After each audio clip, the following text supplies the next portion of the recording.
bienvenue au Forum économique breton. Heureuse de vous retrouver en ce début d'après-midi pour la suite des échanges, toujours en direct du Palais des Congrès Grand Large de Saint-Malo. Aujourd'hui, j'ai le plaisir de recevoir Philippe Artineau. Bonjour. Bonjour. Alors, vous êtes président du développement économique à la CCI Bretagne. Merci déjà d'avoir accepté l'invitation et d'être avec nous. Est-ce qu'on peut d'ores et déjà profiter de votre présence pour rappeler les rôles et missions de Bretagne Compétitivité ? Tout d'abord, vous remercier de nous avoir invités. Bretagne Compétitivité est une association de développement économique.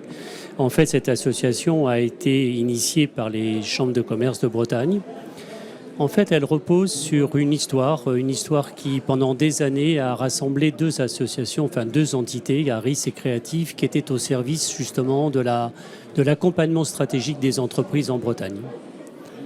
Aujourd'hui, Bretagne Économique, c'est à peu près 20 collaborateurs qui sont essentiellement basés sur Rennes et sur Brest. C'est aussi toute une réflexion, un travail parallèle avec tous les conseillers des CCI territoriales sur lesquels nous travaillons beaucoup, avec lesquels nous travaillons beaucoup. Et notre rôle, fondamentalement, est d'être un diagnostiqueur, c'est-à-dire en fait d'aller à la rencontre des chefs d'entreprise dans leur solitude, de les écouter, de comprendre quel est le plan stratégique qu'ils aimeraient modifier ou éventuellement créer, et de les accompagner dans leur réflexion, tant sur leur business model, leur business plan, tant aussi sur le fait d'accompagner éventuellement la structure financière qui pourrait accompagner ces projets. Alors précisément, comment s'opère cet accompagnement et des TPE déjà, et leur transition par ailleurs ? Alors, si on parle de transition, elles sont nombreuses. On a effectivement la transition digitale qui est fondamentale, la transition aussi qui nous semble extrêmement importante, la transition écologique. On est sur un événement aujourd'hui, je crois, où la prise de conscience est réelle par la nouvelle génération et par la génération d'entrepreneurs que nous représentons. Et en fait, on a essayé de faire des approches, somme toute, un peu différentes parce qu'on sait qu'il faut revoir les chaînes d'approvisionnement, on sait qu'il faut revoir en fait les business models et les plans de production. Et nous, on a basé sur Bretagne Compétitivité tout ça sur l'exemplarité, c'est-à-dire en fait sur des success stories qu'on essaye d'initier par le travers de Chrysalide. Oui, justement, vous avez deux entités, et c'est précisément la prochaine question. Vous avez Chrysalide Éco-Activité, si je ne me trompe pas. Vous avez Chrysalide Industrie, finalement. Quels sont les modèles économiques que vous prenez au travers de ces deux entités ? Bien. Le principe de Chrysalide, fondamentalement, c'est un appel à candidature des entreprises régionales qui ont un projet, qui quelque part mènent une démarche. Et en fait, ils viennent à notre rencontre, ils nous écrivent, on reçoit leur dossier, on instruit leur dossier, on forme ces jeunes candidats qui aujourd'hui veulent montrer ce qu'ils savent faire. Et à ce titre, on travaille avec eux, on les fait passer devant un jury. Ce jury, en fait, sélectionne un certain nombre d'entreprises qui postulent donc au Chrysalide. Quelques chiffres, on était à peu près 70 entreprises sur la partie éco, sur la partie industrie une trentaine, sur la partie, je dirais, numérique une trentaine aussi. Donc voilà, c'est aussi indirectement cette notion de éco-consommateur qui ressort. Et c'est là où effectivement on a mis en place un Chrysalide, un projet sur la notion de cet éco-consommateur, cette notion d'économie-action. J'imagine que le fil rouge, le fil conducteur entre toutes finalement ces entités, c'est aussi la partie numérique. Et sur le volet du numérique, Quels sont les enjeux à vos yeux et comment vous vous positionnez également, quoi ? Sur la notion du volet numérique, c'est quelque chose qui est quand même moins novateur. C'est quelque chose, toutes les entreprises aujourd'hui se sont appropriées en partie le numérique. Ce qui est quand même relativement novateur, c'est la notion de l'impact du numérique sur le côté énergétique. Et là, effectivement, sur cette notion d'impact numérique sur le côté énergétique, il y a énormément de travail à faire. On est tous conscients qu'il faut réduire ces impacts, tant au niveau énergétique que sociaux.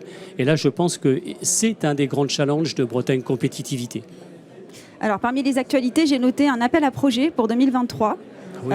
Est-ce que tout le monde peut participer finalement à cet appel à projet ? Est-ce qu'il y a des critères de sélection en amont ? J'imagine que oui. Alors, d'abord, l'appel à projet est lancé aujourd'hui, puisque c'est le 15e à du FEB d'arriver à lancer ce projet.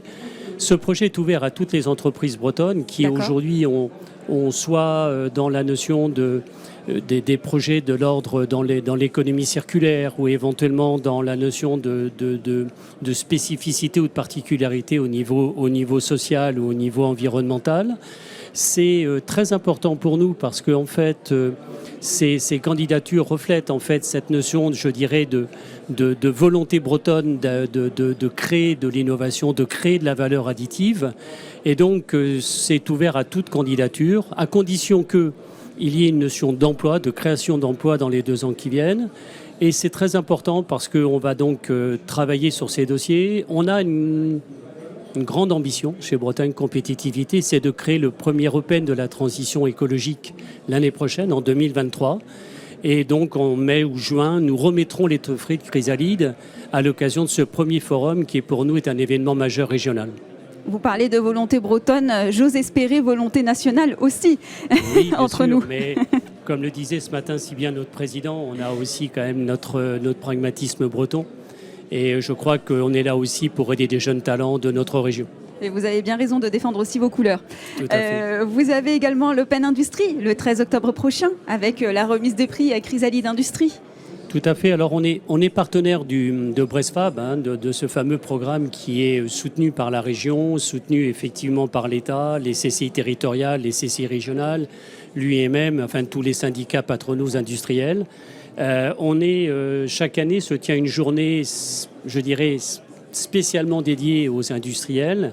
Et cette année, ça a lieu effectivement le 13 octobre à Saint-Brieuc. Et lors de cette rencontre, nous remettrons effectivement les Chrysalides Industrie auprès de ces entreprises qui ont postulé à ce concours. Comment s'organisent les équipes sur le territoire ? L'équipe sur le territoire, 20 collaborateurs, je vous disais, qui sont essentiellement basés à Rennes et à Brest.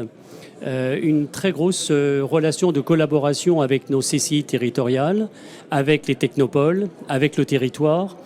Une excellente relation aussi avec les équipes de la région qui nous permet aussi d'aller chercher des dossiers, d'instruire des dossiers et d'aller aussi au-devant des entreprises qui aujourd'hui ont besoin effectivement d'exprimer leurs besoins, leur quête stratégique ou leurs nouvelles relations dont elles ont besoin.